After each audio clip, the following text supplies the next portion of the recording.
September 6, 2023. Well, the issue of that's I raised in my video over a week ago, I guess it was the so-called after the debate video, is rearing up. It's becoming much more urgent. I think it is that the discussion of the relationship of the 14th Amendment's Article 3 to whether or not Trump will be eligible to run for president is kind of stirred up. But there's some Republican, at least in quotes, named John Castro, who's apparently a very minor candidate that I've never heard of before. But apparently his basic candidacy is to attack Trump, I guess.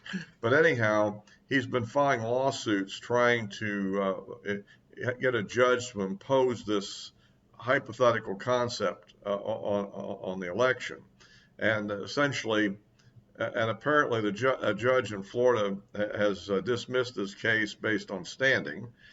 I always like that one, but I guess that's how judges keep from having an infinite number of cases, right?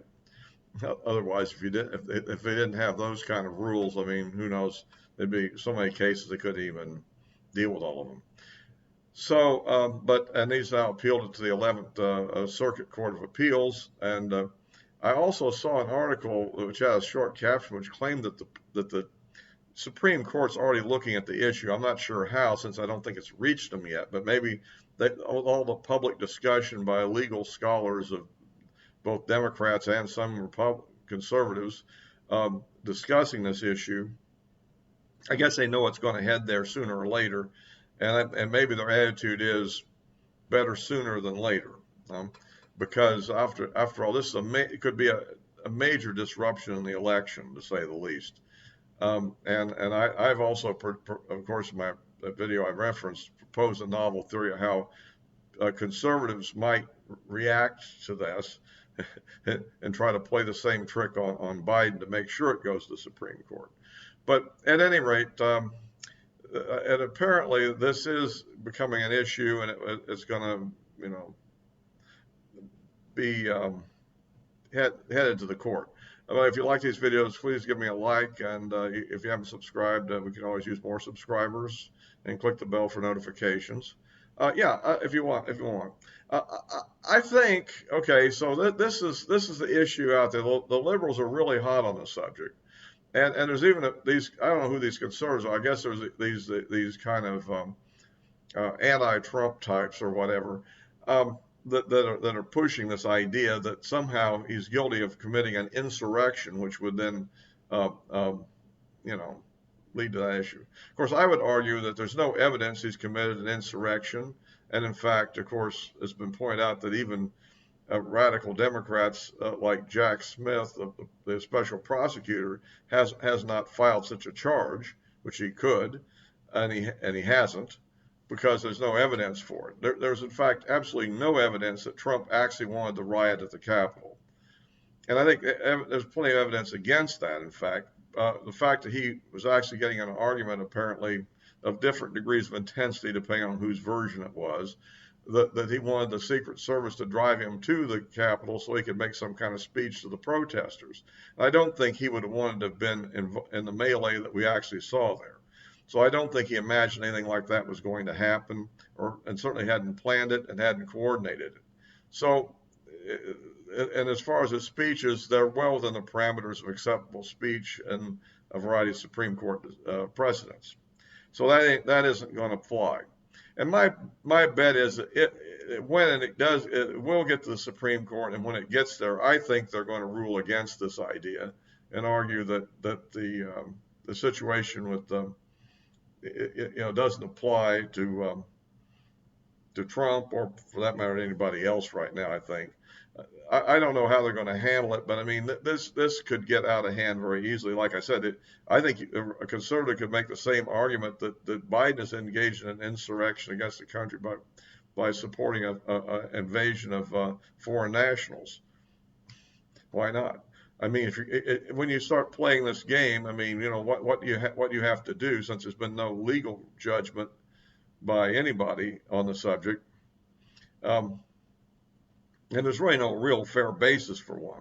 So at any rate, I thought that would be kind of an interesting point that we have to be looking for. I said I saw one article that suggested that the Supreme Court was already looking into the issue, which I don't know, maybe they do that sometime when they know something's heading their way, and they're just looking at the background to see how they would write it, how they would deal with it. But I think it would be best that get there and it be decided as soon as possible, so that it doesn't interfere with the election process. And then my assumption is they're going to rule in favor of Trump and that he can actually run. That's what I assume they're going to rule. It would be a bit shocking if they ruled the opposite, of course, but I just can't see that happening because it would set a precedent to be used in the future that we would be sort of like whereas in Iran that you can't run for president of Iran unless you have the approval of the high Ayatollah. And I don't think the courts want to inject themselves into a democratic system in that way. So that's kind of the way I see that one, and we'll just have to, keep an eye on it. One other thing I would like to bring up briefly here is, and I might be this needs a bit more of its own video, but I thought I'd at least bring it up in this one, and that is I just saw an article, and which apparently has been around for a while, that that the Russians apparently have supplied ICBM technology to North Korea.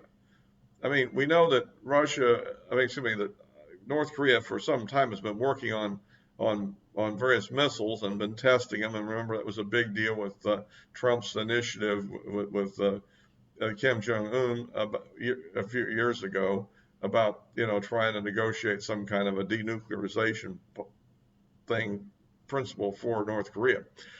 And of course, that ended in failure. But they did have a meeting and kind of an opening and all that. And but the missiles that they've been launching up to now, for the most part, were old liquid fuel missiles that are very similar to the kind of things we had in around 1960 or 61 in the very early 60s, before we got our solid fuel Minuteman missiles. And these were very basic liquid fuel missiles that were fairly slow to be launched and so forth. And now they have a missile that looks like it's almost a clone of the missile that NATO knows as the SS-27, or I think the Russians call it the Topol-M. But at any rate, this is a solid fuel missile that can be launched from a mobile launcher, and it's MIRV capable and can carry advanced penetration aids, decoys. So this missile, assuming it has the same performance as the Russian equivalent, would allow them to penetrate this limited ballistic missile defense that we've constructed in Alaska and at Vandenberg, and could pretty much penetrate that fairly easily and strike at targets all over the United States. So that would bring North Korea way up the ladder as a nuclear power. I mean, that would probably put them in, let's see, would it be fourth place? Where would that? No, fifth place. Well, you'd have U.S., Russia, Britain, France, and China. And they put them in, I guess, in sixth place, I'd say, because it's certainly whatever Israel has isn't anything equivalent to SS-27. They may very well have a long-range missile, but I don't think it's anything that's MIRV capable and that advanced. And certainly, I don't think that the Indians the Indians do have a submarine, so maybe you say they're a little bit ahead of, maybe I'll put them back to seventh, but still, this is a whole different level of capability on the part of the North Koreans, and I think that's something to keep an eye on. I would say that this shows the absolute disaster of the policy that we've had in respect to Russia in the past, several years, let's say, because I mean, General Flynn had been pushing very strong to improve relations with Russia, and that had been a stated objective of Trump and his candidacy. But the deep state colluded to run him out of office, and that is to say Flynn, and put him on trial, and basically neutralized all those initiatives from the the Trump administration, and now with what's going on with Ukraine and everything, we begin to see that this is a very radical measure. It seems to be, when you look at the missiles, it's almost incomprehensible if there wasn't some kind of technology transfer. And well, anyhow, I thought I'd mention that. I don't necessarily think it means that that we well are going to be attacked, but at the same time, it might very well be able to neutralize any response that we might have to protecting South Korea or Japan or whatever. So I think it really undermines our whole deterrent posture with respect to that the North Korean peninsula, the Korean peninsula and North Korea in particular. So anyway, I thought I'd mention that. And in closing, as of yesterday, I understand that that the Russians have counterattacked and have re-entered Robotina.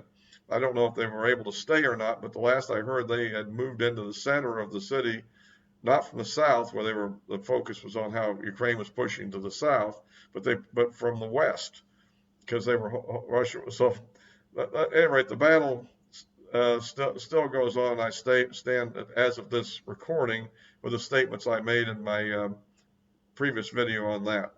I don't think the situation has fundamentally changed yet in terms of the lines of defense. So anyway, I'll wrap this up for now, and I'll of course be posting it on Rumble as well, and the addresses of my social media accounts are in the description below. All for now.